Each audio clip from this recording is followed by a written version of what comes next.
കൊല്ലം കേരളാപുരം Anjali theatre കെട്ടിടത്തിൽ തീപിടിച്ചു. ഇവിടെ പ്രവർത്തിച്ചിരുന്ന പ്ലൈവുഡ് ഗോഡൌൺ പൂർണ്ണമായും കത്തിനശിച്ചു. ജില്ലയിലെ വിവിധ പ്രദേശങ്ങളിൽ നിന്നായി 6 യൂണിറ്റ് ഫയർഫോഴ്സ് എത്തിയാണ് തീ നിയന്ത്രണ വിധേയമാക്കിയത്. ലക്ഷങ്ങളുടെ നഷ്ടമാണ് കണക്കാക്കപ്പെടുന്നത്. തീപിടുത്തത്തിന്റെ കാരണം ഇതുവരെയും വ്യക്തമായിട്ടില്ല.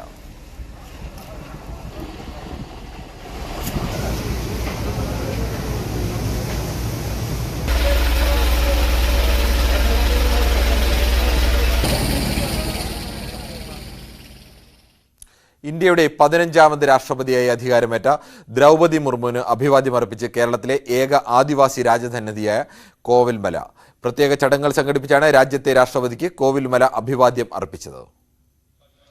സംസ്ഥാനത്തെ ഏക ആദിവാസി രാജാവിന്റെ ഔദ്യോഗിക വസതിയായ കോവിൽമല രാജൻ രാജമന്നന്റെ വസതിയിലാണ് രാഷ്ട്രപതിയുടെ സത്യപ്രതിജ്ഞാ ചടങ്ങ് തത്സമയം കാണുവാനും ദ്രൗപദി മുർമുവിന് അഭിവാദ്യമർപ്പിക്കുന്നതിനുള്ള അവസരവും ഒരുക്കിയത്. രാജസന്നിധിയിൽ നടന്ന ചടങ്ങിൽ ആദിവാസി നിങ്ങളുടെ കാർഷിക ഭൂമിയിൽ നിന്ന് നിങ്ങൾക്ക് നല്ല ലാഭം കിട്ടണമോ? എല്ലാവരും ലാഭം നേടൂ. ഇനി ഒട്ടും വൈകണ്ട. ഇപ്പോൾ തന്നെ ഈ ഫ്രീഡം ആപ്പ് ഡൗൺലോഡ് ചെയ്യൂ.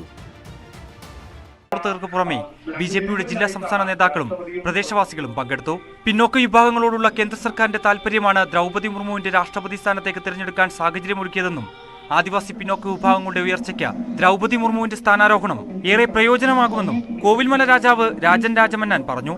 വളരെയധികം സന്തോഷമുള്ള ഒരു മുഹൂർത്തമാണ് ഇന്ന്. കാരണം രാഷ്ട്രപതിയായി ബഹുമാനിയായ ദ്രൗപദി മുർമു സ്ഥാനമേൽക്കുകയും ആ വേളയിൽ ഈ ഊരിലുള്ള എല്ലാ ആളുകളുമായി ചേർന്നുകൊണ്ട് ആ ദൃശ്യം വീക്ഷിക്കാനുള്ള ഒരു അവസരമുണ്ടായി. ഞങ്ങളേവരും തന്നെ സന്തോഷത്തിലാണ്. കാരണം ഈ ഒരു സമൂഹത്തിന് രാജ്യത്തിൽ ഒരു വലിയ ഒരു ബലപ്പെട്ട ഒരു പദവി നൽകിക്കൊണ്ട് കേന്ദ്ര ഗവൺമെൻറ് വലിയധികം ഈ ഒരു സമൂഹത്തെ ഉന്നതിയിലേക്ക് എത്തിക്കാനുള്ള ഒരു മാർഗമായി ആണ് ഞാനിത് കാണുന്നത്. ചടങ്ങിൽ ബിജെപി ഇടുക്കി ജില്ലാ സെക്രട്ടറി രതീഷ് വരകുമല, ദേശീയ സമിതി അംഗം ശ്രീനഗരി രാജൻ, മറ്റ് നേതാക്കളായ ഷാജി നെല്ലിപ്പറമ്പിൽ, ജയകുമാർ, കെ സുഭാഷ് തുടങ്ങിയവരും ആദിവാസി മേഖലയിൽ പ്രവർത്തിക്കുന്ന നിരവധി പേരും പങ്കെടുത്തു. രാഷ്ട്രപതിയുടെ സത്യപ്രതിജ്ഞ ആഘോഷമാക്കിക്കൊണ്ട് മുരിക്കാട്ടുകുടി ട്രൈബൽ ഹൈസ്കൂളിൽ സാംസ്കാരിക യോഗവും നടക്കും. ന്യൂസ് 18 കോവിൽമല. ഇന്ന് രാവിലെ സ്ഥാനമേറ്റ രാഷ്ട്രപതി ദ്രൗപദി മുർമുവിന് കത്തയച്ച് വടകരയിലെ ഒരു കൂട്ടം സ്ത്രീകൾ. സിൽവർ ലൈൻ വിരുദ്ധ ജനകീയ സമിതിയുടെ വനിതാ വിഭാഗമാണ് കത്തയച്ചത്. സംസ്ഥാന സർക്കാരിൽ നിന്ന് നീതി ലഭിക്കാത്തതിനാൽ തങ്ങളുടെ സങ്കടത്തിന് പരിഹാരമുണ്ടാക്കാൻ നടപടി വേണമെന്നാണ് കത്തിൽ ആവശ്യപ്പെട്ടത്. സംസ്ഥാന സർക്കാർ സിൽവർ ലൈൻ കുടിയൊഴിപ്പിക്കൽ ശ്രമം തുടരുന്നതിൽ പ്രയാസപ്പെടുന്നവരാണ് ഈ വനിതകൾ. വീടും ഭൂമിയും നഷ്ടപ്പെടുമെന്ന ആശങ്കയിലാണ് സർക്കാർ നയത്തെ ഇവർ എതിർക്കുന്നത്. സർക്കാർ ഇക്കാര്യത്തിൽ അനങ്ങാപ്പാറ നയം സ്വീകരിക്കുന്നുവെന്നാരോപിച്ചാണ് രാഷ്ട്രപതിക്ക് കത്തയച്ചത്. സിൽവർ ലൈൻ വിരുദ്ധ ജനകീയ സമിതിയുടെ ചോറോഡ് വനിതാ വിങ്ങിന്റെ നേതൃത്വത്തിലാണ് രാഷ്ട്രപതി സത്യപ്രതിജ്ഞ ചെയ്ത ദിവസം തന്നെ കത്തയച്ചത്. ഞങ്ങൾ കുറേ സമര മാർഗങ്ങളുമായിട്ട് മുന്നോട്ട് വന്നിട്ടുണ്ട്. പക്ഷേ അതിനൊന്നും സർക്കാരിന്റെ ഭാഗത്തുനിന്ന് ഒരു മറുപടിയും ഞങ്ങൾക്ക് അനുകൂലമായിട്ട് വന്നിട്ടില്ല. അതിന് വേണ്ടിയിട്ട് ഞങ്ങളിന്ന് രാഷ്ട്രപതിയെ സത്യപ്രതിജ്ഞ ചെയ്യുന്ന ദ്രൗപദി മാമിനെ കത്തെഴുതി പോസ്റ്റ് ചെയ്യാം. വടകര ഹെഡ് പോസ്റ്റ് ഓഫീസിൽ നിന്നാണ് കത്തയച്ചത്. സംസ്ഥാന സർക്കാരിനെ തിരുത്തണമെന്നാണ് ആവശ്യം. പ്രഥമ വനിതയ്ക്ക് കുടിയൊഴിപ്പിക്കപ്പെടുന്ന സ്ത്രീകളുടെ പ്രശ്നങ്ങൾ മനസ്സിലാക്കാൻ കഴിയുമെന്നാണ് ഇവരുടെ പ്രതീക്ഷ. News 18 Vadakara. High range NSS union തെരഞ്ഞെടുപ്പ് അടിയന്തരമായി നടത്തണമെന്ന് ജനറൽ ബോഡി യോഗം NSS നേതൃത്വത്തോട് ആവശ്യപ്പെട്ടു. ഭരണസമിതിയുടെ കാലാവധി കഴിഞ്ഞ സാഹചര്യത്തിലാണ് ആവശ്യം ഉന്നയിച്ചത്. യൂണിയനിൽ ഭരണപ്രതിസന്ധി ഉണ്ടെന്ന് വരുത്തി തീർത്ത വിവാദം സൃഷ്ടിക്കുന്ന NSS രജിസ്ട്രാർ നടപടിയിൽ യോഗം പ്രതിഷേധം രേഖപ്പെടുത്തി. ഹൈറേഞ്ച് NSS യൂണിയന്റെ നേതൃത്വത്തിലുള്ള ശ്രീ പത്മനാഭപുരം പദ്ധതിയുടെ പൂർത്തീകരണത്തിന് പുതിയ ഭരണസമിതി നിലവിൽ വരേണ്ടത് അനിവാര്യമാണെന്ന് യോഗം ഉദ്ഘാടനം ചെയ്ത യൂണിയൻ പ്രസിഡന്റ് R മണിക്കുട്ടൻ പറഞ്ഞു. Union vice president AK Sunilkumar അധ്യക്ഷത വഹിച്ചു. അഭിപ്രായ വ്യത്യാസം മൂലം ഭരണസ്തംഭനമോ മറ്റു കുഴപ്പമോ ഉണ്ടായത് പരിഹരിക്കുന്നതിനും യൂണിയന്റെയും യൂണിയൻ വക സ്ഥാപനങ്ങളുടെയും നിലനിൽപ്പിനും സംരക്ഷണത്തിനും വേണ്ടി ക്ലിപ്തകാലത്തേക്ക് യൂണിയൻ വക സ്ഥാപനങ്ങൾ ഉൾപ്പെടെ യൂണിയൻ ഭരണം കരയോഗം രജിസ്ട്രാർക്ക് ഏറ്റെടുക്കാവുന്നതും രജിസ്ട്രാറുടെ യുക്തപ്രകാരം ഒരു അഡ്വോക്കേറ്റ് കമ്മിറ്റിയെ ഏൽപ്പിച്ച് ഭരണം നടത്താവുന്നതുമാകുന്നു. ഒരു യൂണിയൻ കമ്മിറ്റിയിൽ അഭിപ്രായ വ്യത്യാസം ഉണ്ടായി. ഒരു തരത്തിലും ഭരണം മുമ്പോട്ട് പോവുകയില്ല. ഭരണസ്തംഭനമാണ്. ശരിയാ, ഇടപെട്ടേ പറ്റൂ. അത് കരയോഗത്തിന് അങ്ങനെ പ്രശ്നമുണ്ടായാലും യൂണിയൻ ഇടപെടണം. പക്ഷെ ഇവിടെ എവിടെ അഭിപ്രായ വ്യത്യാസം? കുഴപ്പമുണ്ടെങ്കിൽ ഇവിടെ എന്താ കുഴപ്പം? ആ കുഴപ്പം എനിക്കും നിങ്ങൾക്കും ബോധ്യപ്പെടണ്ടേ? കുഴപ്പമുണ്ടെന്ന് തോന്നണ്ടേ? എപ്പോഴാ കുഴപ്പമുണ്ടെന്ന് ഹെഡ് ഓഫീസിന് മനസ്സിലാകുന്ന ആരെങ്കിലും പരാതി കൊടുക്കണ്ടേ? അഞ്ചൽ കോഴിപ്പാലത്ത് ബസ്സും ബൈക്കും കൂട്ടിയിടിച്ച ബൈക്ക് യാത്രികൻ മരിച്ചു. കൊട്ടാരക്കര വെളിയം സ്വദേശി അരുണാണ് മരിച്ചത്. ഒപ്പമുണ്ടായിരുന്ന തിരുവനന്തപുരം സ്വദേശിയെ ഗുരുതരമായ പരിക്കുകളോടെ ആശുപത്രിയിൽ പ്രവേശിപ്പിച്ചു. രാവിലെ 7 മണിക്കായിരുന്നു അപകടം. ആയൂരിൽ നിന്ന് അഞ്ചലിലേക്ക് വരികയായിരുന്ന ബൈക്കിൽ എതിരെ വന്ന ബസ് ഇടിക്കുകയായിരുന്നു.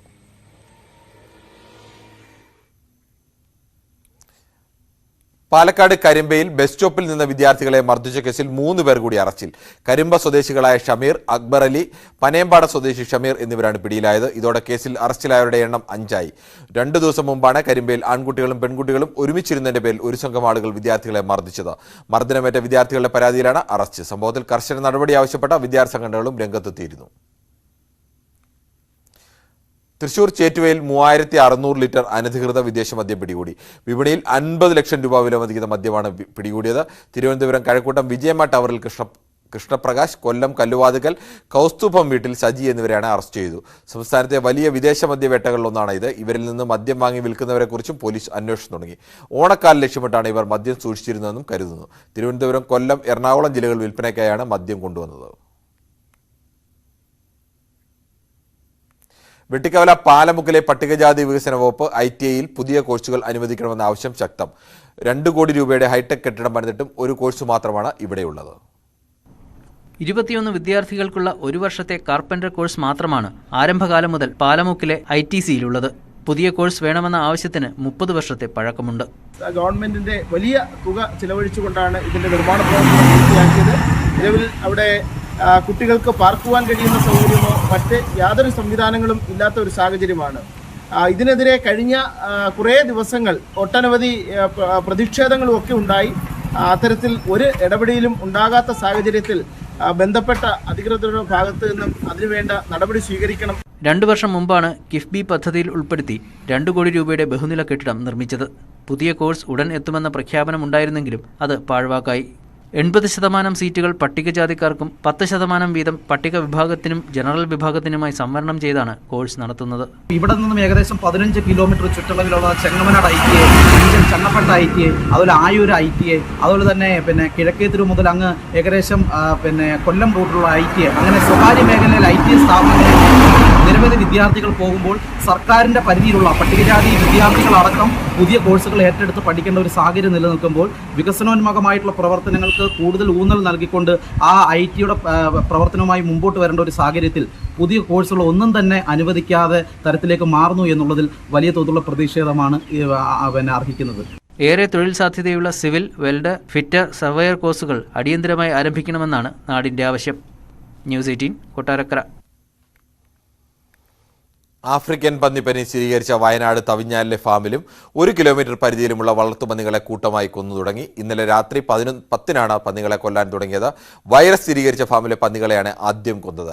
പ്രദേശം കണ്ടെയ്ൻമെന്റ് സോണായി പ്രഖ്യാപിച്ചിരിക്കുകയാണ്. മണ്ണുത്തി വെറ്റിനറി കോളേജിലെ assistant processing associate doctor Anish P ലാലിന്റെ നേതൃത്വത്തിലുള്ള 16 അംഗ സംഘമാണ് പന്നികളെ കൊല്ലാൻ എത്തിയത്. സബ് കളക്ടർ R ശ്രീലക്ഷ്മിക്കാണ് പ്രവർത്തനങ്ങളുടെ ഏകോപന ചുമതല. ഒരു ചെറിയ ഇടവേളയിലേക്ക്.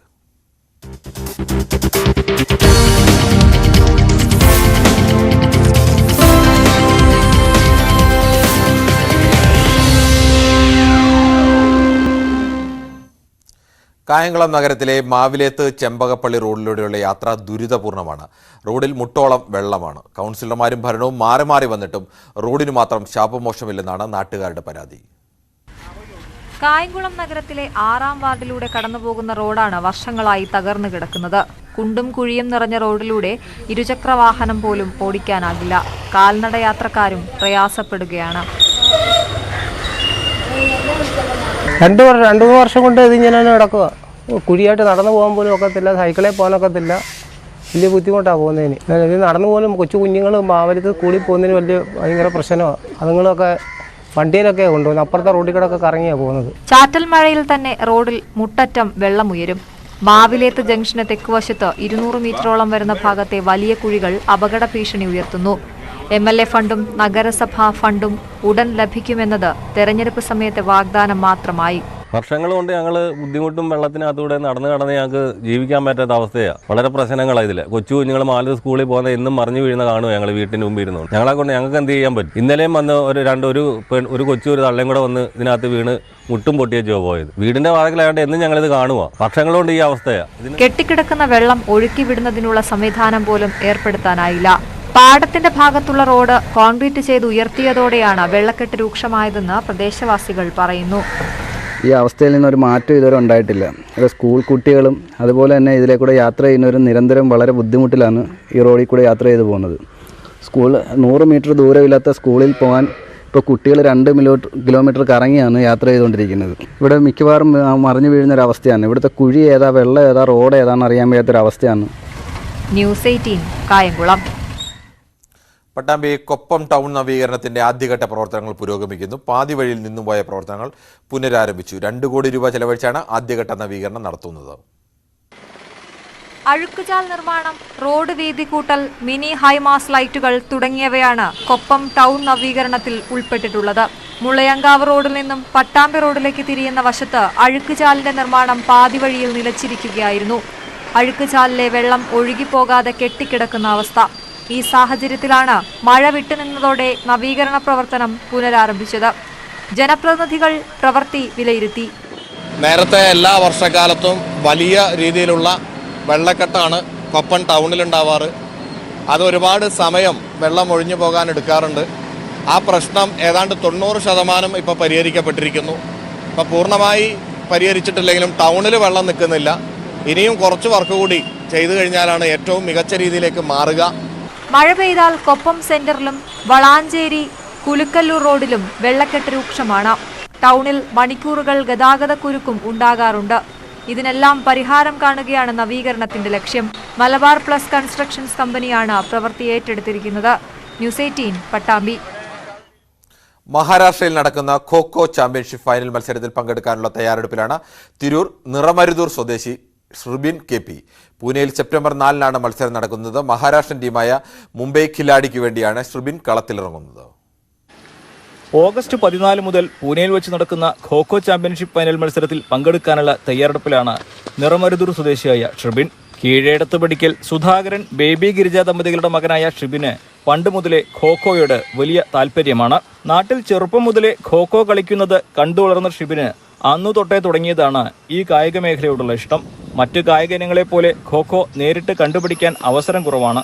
അതിനാൽ ഏറെ കഠിനാധ്വാനം ചെയ്താണ് ഷ്രിബിൻ ഈ മേഖലയിൽ നേട്ടങ്ങൾ കൈവരിക്കുന്നത്. കൂട്ടുകാരോടൊപ്പം ഖോ കളിക്കുന്ന ശ്രദ്ധയിൽപ്പെട്ട അധ്യാപകൻ വത്സനാണ് ഷ്രിബിന് പരിശീലനം നൽകി തുടങ്ങിയത്. 7ാം ക്ലാസ് മുതൽ ഷ്രിബിൻ ഖോ പരിശീലനം തുടങ്ങി. ഞങ്ങളെപ്പോലത്തെ ഖോ താരങ്ങൾക്ക് വലിയൊരു അവസരമാണിത്. കാരണം ഈ ഒരു നാഷണൽ പുറമെ ഞങ്ങൾക്ക് യാതൊരു പ്രൊഫഷണൽ രീതിയിലുള്ള യാതൊരുവിധ ഒരു സംരംഭം ഇല്ലായിരുന്നു. ഈ ഒരു ഗെയിം വന്നതോടെ ഞങ്ങൾക്ക് സ്വന്തമായിട്ടൊരു പ്രൊഫഷനായി. കാരണം ഈ ഗെയിം ഒരുപാട് വളർന്നു. ഇന്ത്യൻ ലെവലിൽ നമ്മുടെ ഈ ക്രിക്കറ്റ് ഇന്ത്യൻ IPL ലീഗുമാതിരി തന്നെ ഖോന് ഇപ്പോൾ ഒരു ലീഗ് വന്നിരിക്കുക. അപ്പോൾ ഒരുപാട് കായിക താരങ്ങൾ ഇതൊരു അവസരം, അവരെ ഭാവിയിലേക്കുള്ള ഒരു ചവിട്ടുപടി കൂടിയാണിത്. BPEd പഠനം പൂർത്തിയാക്കിയ ഷ്രിബിൻ വളാഞ്ചേരി MES KVM കോളേജിലെ PG വിദ്യാർത്ഥി കൂടിയാണ്.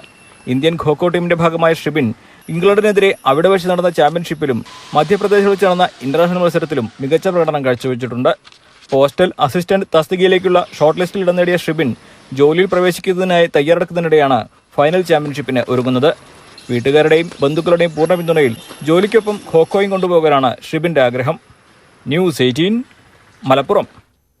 മൂതിക്കയം റെഗുലേറ്റർ കം ബ്രിഡ്ജിൽ അടിഞ്ഞുകൂടിയ മണൽ നീക്കം ചെയ്യാൻ നടപടി തുടങ്ങി. പുഴയിൽ ജലനിരപ്പ് ഉയരുമ്പോൾ വെള്ളപ്പൊക്കം ഒഴിവാക്കാനാണ് മണൽ നീക്കം ചെയ്യുന്നത്. റെഗുലേറ്റർ കം ബ്രിഡ്ജ് നിർമ്മാണം അടുത്ത മെയ് മാസത്തോടെ പൂർത്തിയാക്കാനാണ് ലക്ഷ്യമിടുന്നത്. തിരുവേഗപ്പുറ പഞ്ചായത്തിനെയും മൂർക്കനാട് പഞ്ചായത്തിനെയും ബന്ധിപ്പിച്ചുകൊണ്ടാണ് തൂതപ്പുഴയ്ക്ക് കുറുകെ മുതിക്കയം റെഗുലേറ്റർ കം ബ്രിഡ്ജ് നിർമ്മിക്കുന്നത്. കഴിഞ്ഞ ദിവസങ്ങളിൽ പെയ്ത മഴയിൽ നദിയിലെ ജലനിരപ്പ് ക്രമാതീതമായി ഉയർന്നു. പുഴയുടെ കരകളിൽ മണ്ണും മണലും അടിഞ്ഞുകൂടിയത് തൂതപ്പുഴയുടെ സുഗമമായ ഒഴുക്കിനെ സാരമായി ബാധിച്ചു. പദ്ധതിക്ക് സമീപം താഴ്ന്ന പ്രദേശങ്ങളിൽ വെള്ളപ്പൊക്കമുണ്ടാവുമെന്നുള്ള ആശങ്കയും നിലനിൽക്കുന്നു. അതിനാലാണ് മണ്ണും മണലും നീക്കം ചെയ്യാൻ നടപടി സ്വീകരിച്ചത്. കഴിഞ്ഞ മഴയിൽ അതിൻ്റെ ബ്രിഡ്ജിൻ്റെ പാലത്തിൻ്റെ ഭാഗം വരെ വെള്ളം കയറിയത് വലിയ രീതിയിലുള്ള ആശങ്ക ജനങ്ങൾക്ക് ഉണ്ടാക്കിയിട്ടുണ്ട്. ആ ആശങ്ക പരിഹരിക്കുന്നതിന് വേണ്ടി നിയമസഭയിൽ ഇനിയൊരു വെള്ളപ്പൊക്കം ഉണ്ടാകുമെന്നുള്ളൊരു ഭീതി കൊണ്ട് നിയമസഭയിൽ ആ വിഷയം അവതരിപ്പിച്ചു. ബഹുമാനപ്പെട്ട ഇറിഗേഷൻ വകുപ്പ് മന്ത്രി റോഷി അഗസ്റ്റിൻ അവിടെ അതുമായി ബന്ധപ്പെട്ട കാര്യങ്ങൾ പഠിക്കുമെന്നും അതോടൊപ്പം തന്നെ നിലവിൽ അടിഞ്ഞു കിടക്കുന്ന ചളിയും മണലും അതിൻ്റെ ഭാഗത്തുനിന്ന് മാറ്റുമെന്നും മെയ് 31 പദ്ധതി പൂർത്തീകരിക്കുമെന്നും നിയമസഭയിൽ സബ്മിഷന് മറുപടിയായിട്ട് പറഞ്ഞിരിക്കുന്നു. മുതിക്കയം പദ്ധതി അടുത്ത വർഷം മെയ് മാസത്തോടെ പൂർത്തീകരിക്കാനാണ് ലക്ഷ്യമിടുന്നത്. കിഫ്ബി ധനസഹായത്തോടെയാണ് പാലം നിർമ്മിക്കുന്നത്.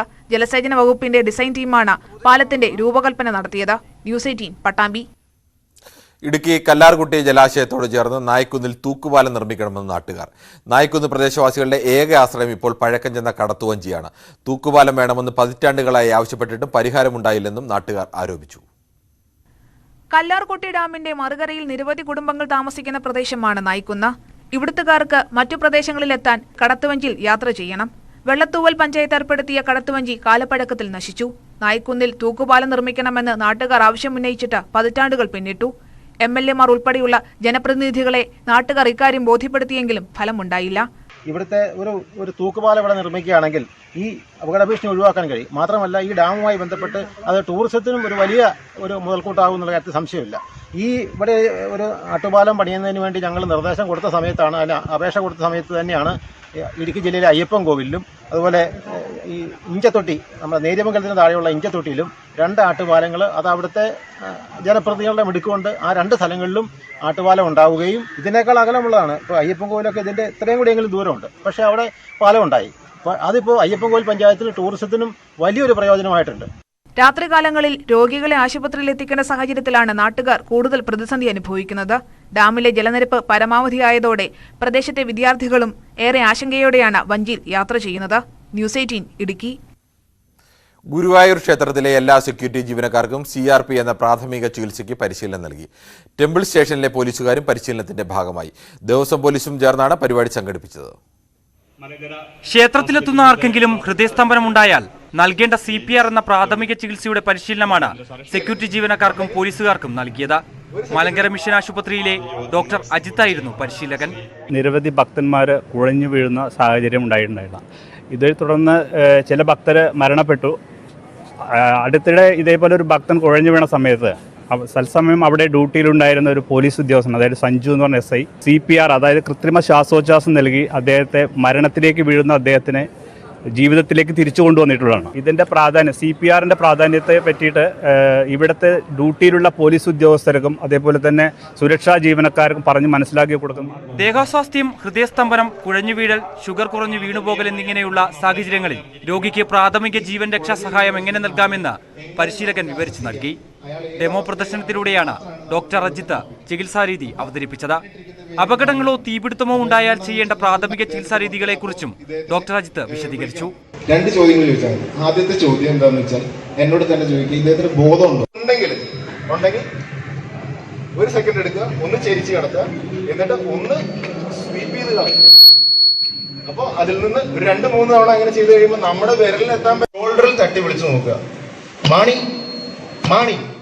ദേവസ്വം ചെയർമാൻ VK വിജയൻ ചടങ്ങ് ഉദ്ഘാടനം ചെയ്തു. ടെമ്പിൾ സ്റ്റേഷൻ SI ബാലചന്ദ്രൻ അധ്യക്ഷനായിരുന്നു. ഗുരുവായൂർ ക്ഷേത്രത്തോട് ചേർന്നുള്ള തെക്കേ നടപ്പന്തലിലായിരുന്നു പരിപാടി സംഘടിപ്പിച്ചത്. ന്യൂസ് 18 ഗുരുവായൂർ. ജൈവ കൃഷി പ്രോത്സാഹനത്തിന്റെ ഭാഗമായി ഇടുക്കിയിലെ ഗോത്ര ജനതയ്ക്ക് ജൈവവളങ്ങൾ വിതരണം ചെയ്തു. ഓരോ കർഷക കുടുംബത്തിനും 10,000 രൂപ വില വരുന്ന വിവിധ വളങ്ങളടങ്ങിയ കിറ്റുകളാണ് നൽകിയത്.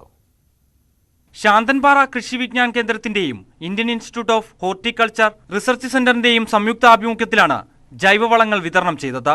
16 ഇനങ്ങളിൽപ്പെട്ട വളങ്ങളും മരുന്നുകളുമാണ് കിറ്റിൽ ഉൾപ്പെടുത്തിയിരിക്കുന്നത്. ചെമ്പക്കത്താഴുകുടി, പച്ചപ്പുൽക്കുടി, ടാങ്കുമേടുകുടി എന്നീ ആദിവാസി കുടികളിലെ കർഷകർക്കാണ് ജൈവവളം നൽകിയത്. ചെമ്പക്കത്തുകുടി, ടാങ്കുമേടുകുടി, പച്ചപ്പുൽക്കുടിയിലുള്ള ട്രൈബൽ ഫാമേഴ്സുക്ക് 100 ST ഫാമേഴ്സുക്ക് ഒരു 16 ഇൻപുട്സാണ് ഫ്രീ ആയിട്ട് സപ്ലൈ ചെയ്യുന്നത്. അത് ഇന്ത്യൻ ഇൻസ്റ്റിറ്റ്യൂട്ട് ഓഫ് ഹോർട്ടിക്കൾച്ചർ റിസർച്ചും ICAR കൃഷി വിജ്ഞാൻ കേന്ദ്രവും ചേർന്നിട്ടാണ് ചെയ്യുന്നത്. വളങ്ങളുടെയും കീടനാശിനികളുടെയും അമിതമായ വിലവർധനവിനെ തുടർന്ന് പ്രതിസന്ധിയിലായ കർഷകർക്ക് പദ്ധതി ആശ്വാസമായി. ആകെ 100 കർഷക കുടുംബങ്ങൾക്കാണ് വളം നൽകിയത്. പരിപാടിയോടനുബന്ധിച്ച് ജൈവ കാർഷിക സെമിനാറും നടന്നു. ന്യൂസ് 18 ശാന്തംപാറ. നാട്ടുവർത്താനം പൂർണ്ണമാകുന്നു. നമസ്കാരം.